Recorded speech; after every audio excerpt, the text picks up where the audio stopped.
Hello friends, आज हम we Ramaswamy Naikar के बारे में अध्ययन करेंगे, जिनको कि हम पेरियार के नाम से भी जानते हैं। वी रामास्वामी नायकर जो हैं, ये एक उग्र समाज सुधारक थे। इनको हम ब्राह्मण विरोधी या ईश्वर विरोधी ऐसे नहीं बोल सकते, क्योंकि ये जो ब्राह्मणवाद है उसकी आलोचना करते थे। बट ये ब्राह्मण विरोधी नहीं थे, क्योंकि ये चाहते थे जो निम्न वर्ग है उनका भी उत्थान हो। जो कार्य भीमराव अंबेडकर के द्वारा जो उत्तर भारत में किया गया था, वही कार्य दक्षिण भारत में जो है वो वी रामास्वामी नायकर के द्वारा यानी पेरियार के द्वारा किया गया था।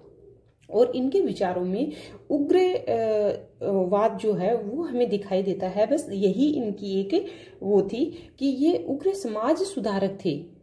ठीक है, ये कोई हिंसक कार्य नहीं करते थे, बट ये उग्र समाज सुधारक थे।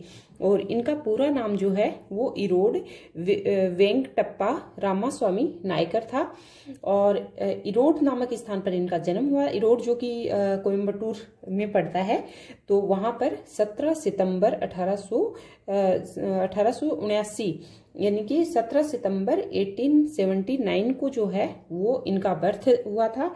और इनके पिता का नाम वेंकटप्पा नायक था, और इसी से इनका पूरा नाम जो है, इरोड में तो इनका जन्म हुआ, वेंकटप्पा इनके पिता का नाम था और रामास्वामी नायकर इनका नाम था। तो इस प्रकार से इनका पूरा नाम इरोड वेंकटप्पा रामास्वामी नायकर जो है वो था।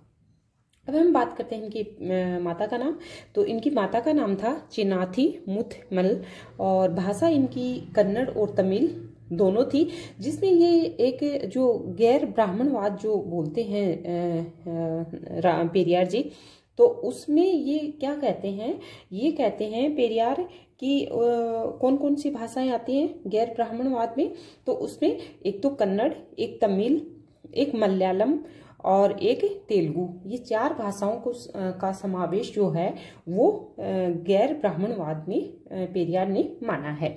अब हम बात करते हैं इनका किस चीज का या कौन कौन सी ऐसी घटनाएं हुई जिनका कि इनके जीवन पर प्रभाव पड़ा। तो 1904 में जो काशी तीर्थ है, उसमें इन्होंने क्या देखा कि जो उच्च ब्राह्मण लोग हैं या उच्च जाति के जो ब्राह्मण हैं, वो तो बहुत अच्छे कपड़ों में बहुत अच्छी जगह उनको खाना खिलाया जाता है और बहुत ही उनकी आवभगत होती है। बट जो निम्न जाति के ब्राह्मण हैं उनके साथ ऐसा बर्ताव नहीं किया जाता। तो वो इनके जीवन में एक ऐसी घटना थी जहां पर इन्होंने देखा कि उच्च और निम्न जाति जो है, इन दोनों में काफी भेदभाव जो है वो दिखाई दे रहा था। उसके बाद 1919 में इन्होंने राष्ट्रीय कांग्रेस में भी भाग लिया, और गांधी जी का जो 1920 का जो असहयोग आंदोलन चला था उसमें भी इन्होंने पार्टिसिपेट किया।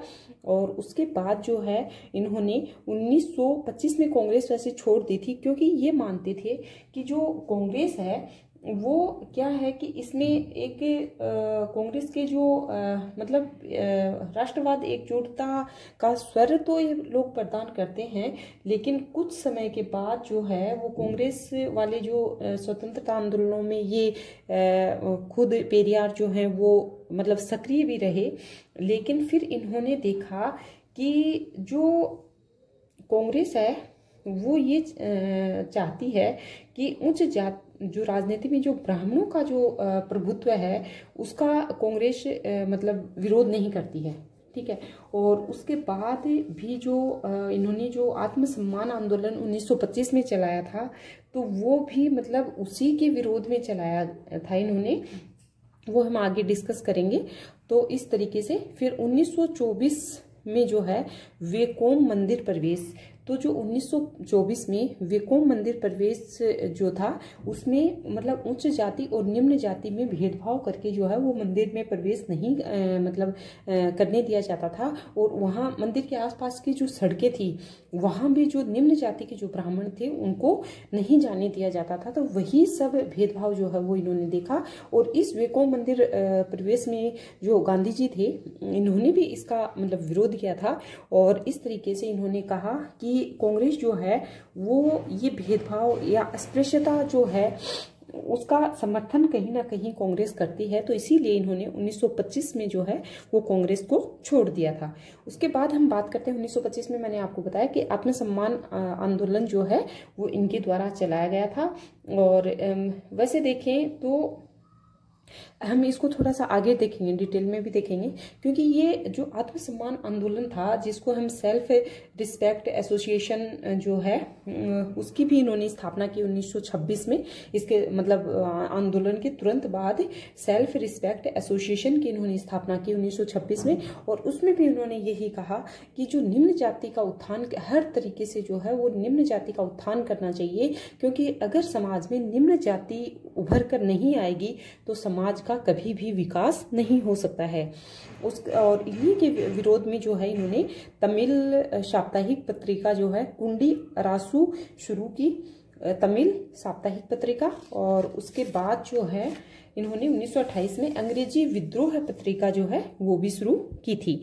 और उसके बाद एक ऐसे सिंगारवेलर हैं, सिंगोरवेलर, तो इनसे ही काफी प्रभावित थे, गांधी जी से भी प्रभावित थे, मार्क्सवाद से भी प्रभावित थे। ठीक है, तो इनके मतलब जीवन पर प्रभाव तो काफी था, लेकिन कभी भी ये मार्क्सवाद से प्रभावित थे, लेकिन इन्होंने जो निजी संपत्ति है, जो अपनी जो मतलब पर्सनल जो प्रॉपर्टी है उसके उन्मूलन का स्पष्ट समर्थन कभी नहीं किया। ये हमें थोड़ा ध्यान रखना है, इन्होंने स्पष्ट समर्थन नहीं किया इसका। मतलब जो पर्सनल जो प्रॉपर्टी है उसके उन्मूलन को लेकर इन्होंने कभी भी स्पष्ट समर्थन नहीं दिया था, तो ये हमें ध्यान रखना है। और उसके बाद हम बात करते हैं द्रविड़ नाडु, द्रविड़ स्थान। तो ये हम थोड़ा आगे पढ़ेंगे और इसको डिटेल में पढ़ेंगे, क्योंकि जो उत्तर भारत और दक्षिण भारत है की मतलब इन्होंने जो डिफरेंस बताया कि जो उत्तर भारत है और जो दक्षिण भारत है, उत्तर भारत में क्या था आर्य और दक्षिण भारत में अनार्य, यानी कि उत्तर भारत के लोग जो है वो आर्य यानी कि राम के को मतलब अपना आदर्श मानते हैं। और दक्षिण भारत में इन्होंने कहा कि दक्षिण भारतीयों को अनार्य के रूप में, यानी कि पहले इन्होंने ये भी कहा था इसके लिए कि जब तक मतलब आर्य और अनार्य ये सब देखते रहेंगे और जब तक मतलब ये ब्रिटिश शासन है ये चलता रहेगा तो इसके अंडर में जो है हम लोग रहेंगे। और उसके बाद इनको लगा जब भारत देश आजाद हो जाएगा तो उसके बाद जो है वो आर्य जो हम पर शासन करेंगे, यानी कि आर्य अनार्यों पर शासन करेंगे, यानी उत्तर भारत जो है वो दक्षिण भारत पर शासन करेगा। इस तरीके के इनके विचार थे। तो ये हम देखेंगे, थोड़ा और भी देखेंगे इसको। उसके बाद हम बात करते हैं और जो ये द्रविड़ नाडु जो द्रविड़िस्तान जो मैं बता रही हूँ, तो यहाँ पर इन्होंने कॉन्फ्रेंस भी आयोजित की थी। और कॉन्फ्रेंस इन्होंने मतलब 1939 में की थी। और इसमें इन्होंने क्या कहा था कि जो अपना लाहौर अधिवेशन हुआ था 1929 वाला, जवाहरलाल नेहरू ने जिसकी अध्यक्षता की थी, तो पूर्ण स्वराज्य की जिसमें मांग की गई थी, तो उसी के प्रत्युत्तर में इस मांग को फिर से मतलब अगली बार इसको दोहराया गया था। और इन्होंने कहा कि पाकिस्तान की जो योजना है उसका पूर्ण समर्थन पेरियार ने किया था, कि जो पाकिस्तान की जो योजना का जो पूर्ण समर्थन जो है वो पेरियार के द्वारा किया गया। और द्रविड़ स्थान की स्थापना को समर्थन देने का जो प्रयास जो है वो पेरियार के द्वारा किया गया था। और इन्होंने कहा था कि जो आंदोलन की जो बुनियादी जो पूर्व धारणा थी ना, वो ये थी कि जो द्रविड़ यानी कि गैर ब्राह्मण लोग, और गैर ब्राह्मण में वो कौन कौन सी मतलब जाति के लोग मानते थे या भाषा के लोग मानते थे कि गैर ब्राह्मण में तमिल, तेलुगु, कन्नड़, मलयालम, तो इनको एक ही जातीय समूह के, यानी कि इनका मूलवंश एक ही है, संस्कृति के लोग मानते थे। और ये कहते थे कि जो आर्य जो ब्राह्मण है ये बिल्कुल इनसे अलग है, आर्य। ठीक है, तो ये बात इन्होंने इसमें बताई थी। अब हम आगे बात करते हैं इनकी पुस्तकें। तो इनकी 3 पुस्तकें थी और काफ़ी इम्पोर्टेंट बुक इनकी थी।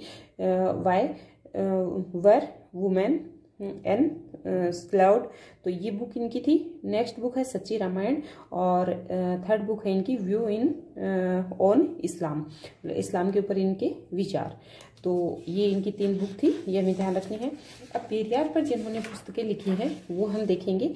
तो पेरियार पर पुस्तकें, एक तो अनिता डाइडल, ये काफ़ी इंपॉर्टेंट बुक है तो इसको ध्यान रखना है। E.V. रामास्वामी नायकर, इन्होंने बुक लिखी है 1997 में। अनिता डाइडल ने लिखी है। E.V. रामास्वामी नायकर 1997 1897 में। फिर है JP गोपाल कृष्णन, तो इन्होंने बुक लिखी है पेरियार तमिल जाति के पिता 1991 में। पेरियार तमिल जाति के पिता 1991 में। उसके बाद है के वीरमणि, तो इन्होंने लिखी है महिलाओं के अधिकारों पर पेरियार। ये भी काफी इंपॉर्टेंट बुक है, के वीरमणि की महिलाओं के अधिकारों पर पेरियार 1992। इसमें जो है वो महिलाओं को इन्होंने काफी सारे मतलब अधिकार दिए हैं, और महिलाओं के अधिकारों में इन्होंने मतलब महिलाओं को सम्मान मानने को लेके, महिलाओं को मताधिकार का प्रयोग, महिलाओं को शिक्षा और महिलाओं के उत्थान, महिलाओं को मतलब किसी भी तरीके निजी संपत्ति का भी मतलब उनकी होनी चाहिए, ठीक है। और बाल विवाह का इन्होंने निषेध किया था, दहेज प्रथा का विरोध किया था, महिलाओं को तलाक देने का अधिकार भी इन्होंने इसमें बताया था। तो देवदासी प्रथा की भी इन्होंने आलोचना की थी। और जो महिलाओं को शुद्धता के जो पाखंड का जो विरोध करते हैं ना, कि मतलब जैसे महिलाओं के पीरियड्स होते हैं तो उसके लिए बोलते हैं कि ये शुद्ध नहीं है, ये अशुद्ध है, ये है वो, तो इसका भी इन्होंने काफी पुरजोर जो है विरोध किया था। तो ये हमें ध्यान रखना है।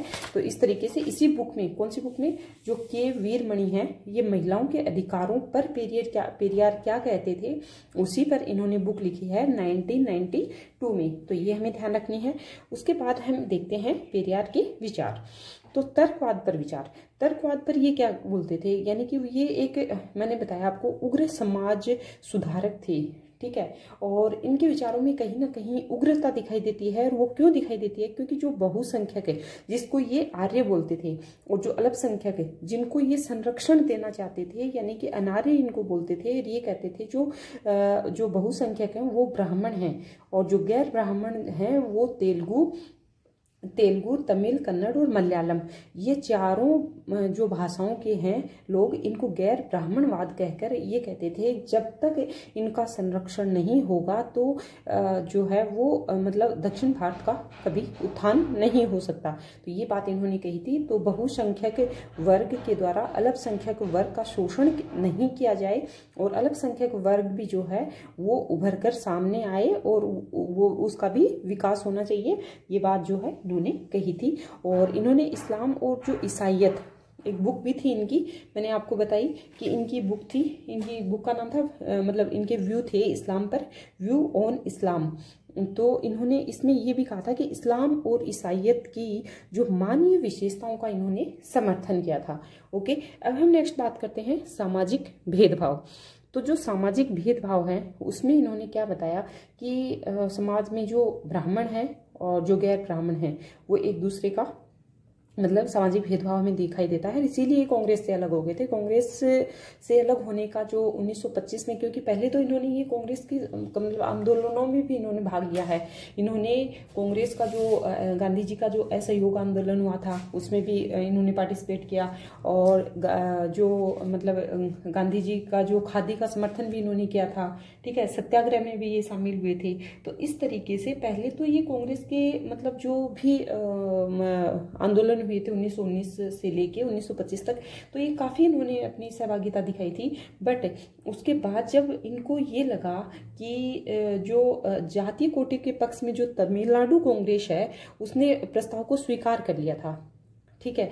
जो जातीय कोटे का जो तमिलनाडु जातीय कोटे पर जो तमिलनाडु सरकार है मतलब कांग्रेस थी, वहाँ कांग्रेस ने इस प्रस्ताव को स्वीकार कर लिया कि मतलब जातीय कोटा मिलना चाहिए। तो इस पर नायकर जो है वो नाराज हो गए थे, और उसके बाद इनके मतलब दिमाग में ये बात आई कि इस तरीके से तो कभी भी मतलब जो है वो ये जो अल्पसंख्यक वर्ग है यानी कि जो गैर ब्राह्मण लोग हैं वो कभी भी अपना विकास नहीं कर पाएंगे। तो इसी के मतलब विरोध में जो है वो नायकर सामने आए थे। और 1925 में नायकर और सहयोगियों को पता चला कि एक जो रमा देवी जो इंडियन थिंकरी हैं अपनी, तो इनका अपना गुरुकुल था और वहाँ पर बच्चे पढ़ने जाते थे। और उसमें भी क्या होता था कि जो ब्राह्मण बच्चे थे यानी कि जो उच्च जाति के थे और जो निम्न जाति के थे, ठीक है, तो जो उच्च और निम्न को एक साथ बैठकर भोजन नहीं करने दिया जाता था मेस में भी, ठीक है, और दोनों को एक साथ पढ़ाया नहीं जाता था। तो इस तरीके से ये इनको पता चला कि वहां भी भेदभाव हो रहा है। तो इन्होंने कहा कि इसको दूर करना होगा, यानी कि जो अनार्य, जिसको अनार्य, ये खुद को अनार्य बोलते थे कि हम अनार्य हैं, और अनार्यों को ऊपर उठाने में जो है वो आर्य जो लोग जो हैं वो मतलब अपना अड़ंगा लगा रहे हैं, यानी कि कांग्रेस कहीं ना कहीं ये अड़ंगा लगा रही है। इसीलिए इन्होंने कांग्रेस से भी ये हट गए थे और अपना मतलब अलग ही मतलब इस जाति के लिए जो गैर ब्राह्मण लोग हैं इनके लिए ये मतलब इनके विकास के लिए कार्य करने लग गए थे। तो ये इन्होंने सामाजिक भेदभाव पर इनके विचार थे। नेक्स्ट हम बात करते हैं वर्ण व्यवस्था पर विचार। जैसे मैंने बताया आपको कि वर्ण व्यवस्था उस टाइम ब्राह्मण, क्षत्रिय, वैश्य और शूद्र, ये 4 प्रकार की वर्ण व्यवस्था थी। लेकिन चारों प्रकार की वर्ण व्यवस्था में गांधी जी से ये काफी प्रभावित थे। बट यहाँ पर वर्ण व्यवस्था पर जो है वो गांधी जी से ये प्रभावित नहीं थे, ये गांधी जी के विरोध में थे। जैसा कि अम्बेडकर भी मतलब गांधी जी की वर्ण व्यवस्था पर मौन थे, वो कुछ नहीं बोले थे, ठीक है। लेकिन यहाँ पर ये तो मतलब अंबेडकर जी तो गांधी जी को बोलते हैं कि ये सिर्फ धूल उड़ाने वाले नेता हैं, ठीक है, और ये एक साथी राजनेता हैं, ठीक है, इस तरीके से उन्होंने कहा था। और अंबेडकर वर्ण व्यवस्था पर मौन रहे थे। वो अंबेडकर भी मतलब उत्तर भारत में तो अंबेडकर ही ने काफ़ी सारा मतलब जो वर्ण व्यवस्था के बारे में जो भी अपने विचार दिए हैं उसी से मिलते जुलते पेरियार के विचार भी हैं। और इन्होंने कहा ब्राह्मण, क्षत्रिय, वैश्य और शूद्र मतलब वर्ण व्यवस्था समाज में नहीं होनी चाहिए। जब तक ये वर्ण व्यवस्था रहेगी तब तक जो निम्न जाति है यानी गैर ब्राह्मणवाद है उसका विकास नहीं हो सकता है। तो इस तरीके से यहाँ पर जो है वो गांधी जी से इनके विचार नहीं मिलते थे। फिर है तमिल भाषा पर विचार। तो तमिल भाषा को जो है जैसे गैर ब्राह्मणवाद में मैंने आपको बताया कि 4 भाषाओं को लेते थे, तमिल, तेलुगु, कन्नड़ और मलयालम। तो इसमें भी जो है इन्होंने बताया कि जो तमिल भाषा है वो सभी भाषाओं की जननी है, ठीक है। और तमिल भाषा में एक ग्रंथ भी था इनका, तिरुकल्लुरल, ठीक है। तो ये जो है इसमें इन्होंने क्या बताया कि तमिल भाषा जननी क्यों है, क्योंकि इसमें एक तो लिपि का ज्ञान है, एक प्रतिभा है, साहस, एकता और उत्साह का स्रोत जो है वो तमिल भाषा में दिखाई देता है। और द्रविड़ लोगों में जो है ये एकता का आधार प्रस्तुत करती है, इसीलिए तमिल भाषा को जो है अन्य जो भाषाएं थी उसकी जननी इन्होंने बताया। ओके, अब हम बात करते हैं महिलाओं के उत्थान के बारे में। तो महिलाओं के उत्थान के बारे में इनके काफ़ी मतलब सकारात्मक विचार रहे हैं। और इन्होंने बताया कि जो महिला शिक्षा है उस पर भी इन्होंने बल दिया, निजी संपत्ति का भी समर्थन किया, बाल विवाह का विरोध किया, दहेज प्रथा का विरोध किया, महिलाओं को तलाक देने के अधिकार का विरोध किया, देवदासी प्रथा की आलोचना की, और महिलाओं की शुद्धता की जो पाखंड का जो विरोध है, जैसे कैट मिलेट भी मानती हैं कि ये नहीं होना चाहिए, तो इस पर भी जो है इन्होंने जो है काफ़ी सुधार के प्रयास किए हैं। तो ये रहे इनके महिलाओं के उत्थान संबंधी विचार।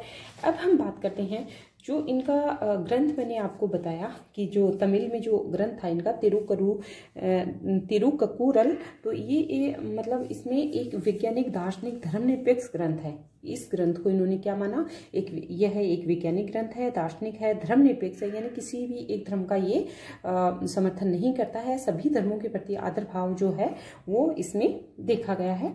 तो यह व्यक्ति की स्वाभिमानी बनाता है, ये जो ग्रंथ है वो व्यक्ति को स्वाभिमानी बनाता है, शोषण और अन्याय का विरोध करता है। और द्रविड़ कड़गम ने इस ग्रंथ को आदर्श माना था, यह हमें ध्यान रखना है। द्रविड़ कड़गम हम पढ़ेंगे जब ये सबसे पहले तो जो है पेरियार जो है वो जो जस्टिस के जो हैं वो अध्यक्ष बनाए गए थे, यानी कि जस्टिस पार्टी के अध्यक्ष बने थे ये। और उसके बाद जस्टिस पार्टी के अध्यक्ष बने थे 1938 में। और 1944 में जो है ये एक द्रविड़ कड़गम में मतलब जस्टिस पार्टी को ही द्रविड़ कड़गम में मतलब बदल दिया गया था। तो इस तरीके से इन्होंने बताया कि जो द्रविड़ कड़गम जो है वो उसने इस ग्रंथ को आदर्श माना और उनके अनुसार यह ग्रंथ ही लोगों को शिक्षित करने के लिए काफ़ी है। यदि ये ग्रंथ भी पढ़ते हैं तो लोग शिक्षित हो जाएंगे, ऐसा पेरियार मानते थे। ओके, अब हम बात करते हैं आत्मसम्मान आंदोलन। ये इनका काफ़ी इम्पोर्टेंट जो है इस पर व्यू रहे इनके, और काफ़ी इन्होंने प्रयास किए इसके लिए। तो 1925 में जैसा मैंने आपको बताया कि आत्मसम्मान आंदोलन इनके द्वारा चलाया गया था। और उसके बाद जो है निम्न जाति के उत्थान के लिए इन्होंने तमिल साप्ताहिक पत्रिका जैसे कुंडी अरासू भी इन्होंने शुरू की थी। और उसके बाद अंग्रेजी में भी एक विरोधी पत्रिका जो है विद्रोह पत्रिका जो है इन्होंने शुरू की थी 1928 में। और 1925 में इन्होंने जो है साप्ताहिक पत्रिका, जो तमिल साप्ताहिक पत्रिका है कुंडी अरासू, वो स्टार्ट की थी। तो उसके बाद इन्होंने क्या किया कि जो आत्मसम्मान आंदोलन है उसके बारे में इनके क्या व्यू थे कि सामाजिक असमानता, विशेषकर अस्पृश्यता निवारण, जैसा मैंने बताया कि अस्पृश्यता के लिए ही ये कांग्रेस से अलग हुए थे, तो निवारण के लिए आंदोलन चलाया गया था। और 1929 में एस गुरु स्वामी की अध्यक्षता में एक आत्मसम्मान आंदोलन आयोजित किया गया था। तो ये हम लोगों ने देखा कि आत्मसम्मान आंदोलन जो है वो चलाया गया था, आयोजित किया गया था। और जो आत्मसम्मान आंदोलन आयोजित किया गया था उसी में इन्होंने बताया था कि जो आंदोलन की जो बुनियादी पूर्व धारणा इसमें क्या थी कि जो द्रविड़ गैर ब्राह्मण लोग हैं वो एक ही जातीय समूह और संस्कृति के हैं, और जो आर्य हैं वो लोग बिल्कुल अलग हैं। तो ये हमें ध्यान रखना है। उसके बाद हम बात करते हैं रामास्वामी के जो गृह नगर है, यानी इरोड में, जैसे मैंने बताया इरोड में इनका जन्म हुआ था, इनके पिता का नाम वेंकटप्पा था, तो इसी पर जो है इनका पूरा नाम इरोड वेंकटप्पा स्वामी रामास्वामी नायकर है। तो इरोड में जो है आत्मसम्मान प्रशिक्षण केंद्र खोला गया, और इसका उद्देश्य था कि एक नए समाज के निर्माण के लिए सामाजिक क्रांति लाना। ठीक है, तो अगर ये पूछ लिया जाता है कि आत्मसम्मान प्रशिक्षण केंद्र जो है उसका उद्देश्य क्या था, तो एक नए समाज के निर्माण के लिए सामाजिक क्रांति लाना। ओके, अब हम बात करते हैं पेरियार ने के अनुसार जो है इन्होंने क्या कहा था। इन्होंने कहा कि ईश्वर को नष्ट कर दो, कांग्रेस को नष्ट कर दो, गांधी को नष्ट कर दो और ब्राह्मण को नष्ट कर दो। ठीक है, तो फिर क्या आ जाएगा, फिर गैर ब्राह्मणवाद जो है उसका विकास हो जाएगा, ऐसा पेरियार मानते थे। तो ये कथन भी पूछ लिया जाए तो हमें करना है इसको। और उसके बाद हम बात करते हैं 1929 से जो 32 तक जो पूर्वी एशिया और यूरोप और रूस की यात्राएं भी जो है वो पेरियार के द्वारा की गई थी। और रूस का जो साम्यवाद था उससे ये काफ़ी मतलब विशेष रूप से प्रभावित हुए थे। और इन्होंने कहा कि रूस का साम्यवाद बहुत मतलब अच्छा है, और जैसा कि एक सबको एक साथ लेकर चलता है, तो इस तरीके से ये काफ़ी रूस के साम्यवाद से प्रभावित थी। और उसके बाद जो है कम्युनिस्ट एस सिंगार वेलर, मैंने आपको बताया, इनसे भी ये प्रभावित थे, और इनके साथ मिलकर ही इन्होंने आत्मसम्मान आंदोलन जो है उसकी सामाजिक राजनीतिक योजना तैयार की थी। और फिर आत्मसम्मान का ध्येय क्या रखा था इन्होंने ध्येय रखा था तमिल प्रदेश के जो गैर ब्राह्मणों के मन में अपनी द्रविड़ परंपरा पर गर्व का भाव जगाना था। तो ये हमें ध्यान रखना है। आत्मसम्मान जो आंदोलन 1925 में जो चला था उसका जो ध्येय था वो क्या था, तमिल प्रदेश के गैर ब्राह्मणों के मन में अपनी द्रविड़ परंपरा पर गर्व का भाव जगाना। ओके, अब हम देखते हैं पेरियार और गांधी के विचारों में क्या क्या समानताएं थी, क्या क्या असमानताएं थी। जैसा कि मैंने आपको बताया कि पेरियार गांधी से प्रभावित थे, बट उसमें क्या था कि इनमें कुछ समानताएं थी, कुछ असमानताएं भी थी। ठीक है, तो समानताएं क्या क्या थी, दोनों सामाजिक सुधारक थे।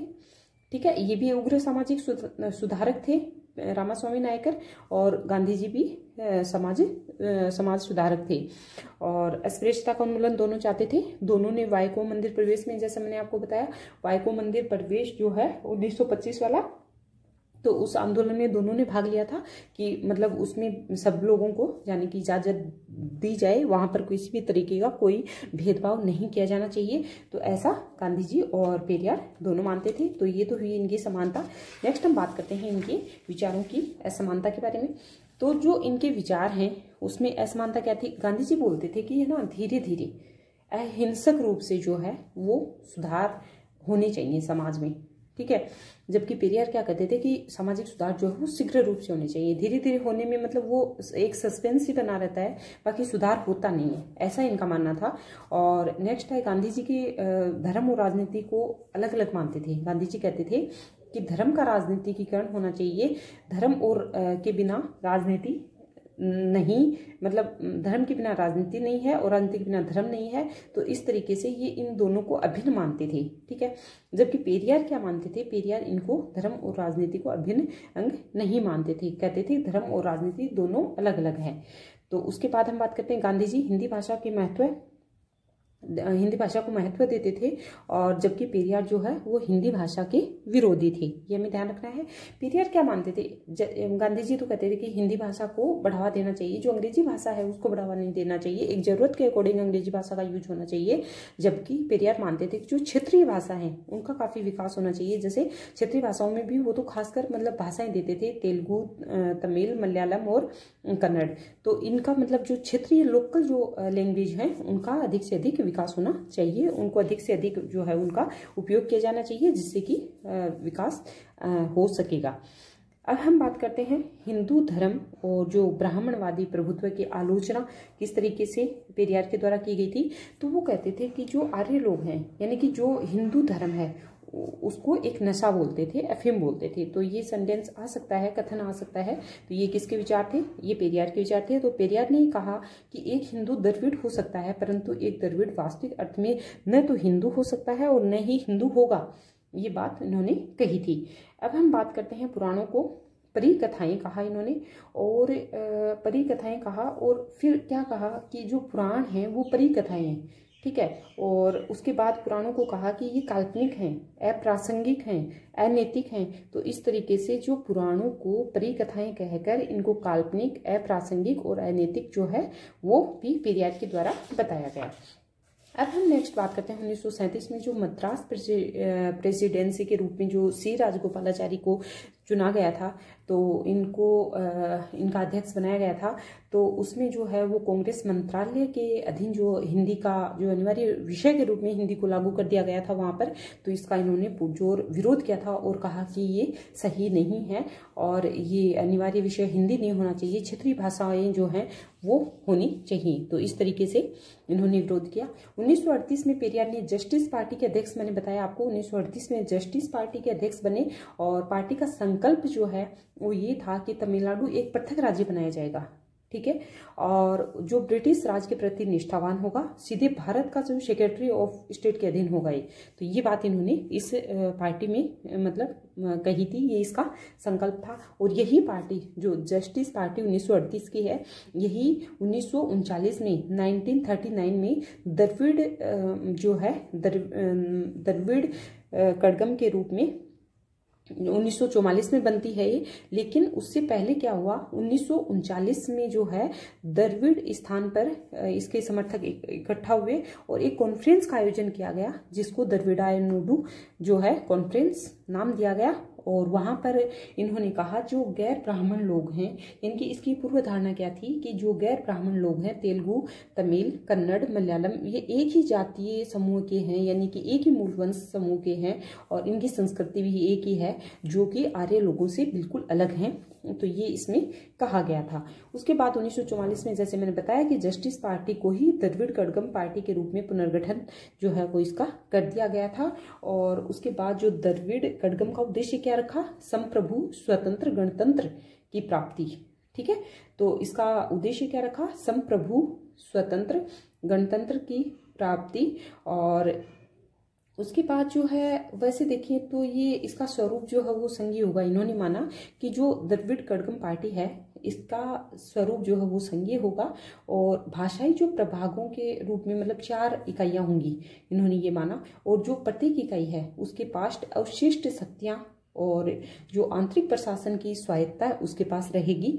और उसके बाद जो है ये एक वर्ग विहीन समाज, एक समतावादी द्रविड़ नाडु जो होगा और जिसके प्रति दलित और जो वंचित लोग हैं वो निष्ठा रखेंगे। यही इनका जो पेरियार का मुख्य जो पर्पस था वो इसी को लेकर चल रहे थे। तो इसीलिए इन्होंने इस पार्टी का गठन किया और इन्होंने कहा कि जो ये द्रविड़ नाडु होगा इसी के प्रति दलित और वंचित लोग हैं वो निष्ठा रख सकेंगे। और पार्टी ने ब्रिटिश राज के प्रति अपना विरोध घोषित किया और नायकर ने जो है द्रविड़ कड़गम के सदस्यों से अंग्रेजों के द्वारा जो प्रदान की गई जो पदवियां थी यानी उपाधियां थी जो वो इन्होंने छोड़ देने और जो राष्ट्रीय युद्ध मोर्चा जो नेशनल वार फ्रंट था से जुड़े जितने भी मतलब सभी पदों से इन्होंने त्यागपत्र रिजाइन देने के लिए बोल दिया था। और फिर इस आंदोलन को बहुत सम्मान बढ़ा और द्रविड़ कड़गम को अब अंग्रेजों का दास नहीं समझा जाएगा।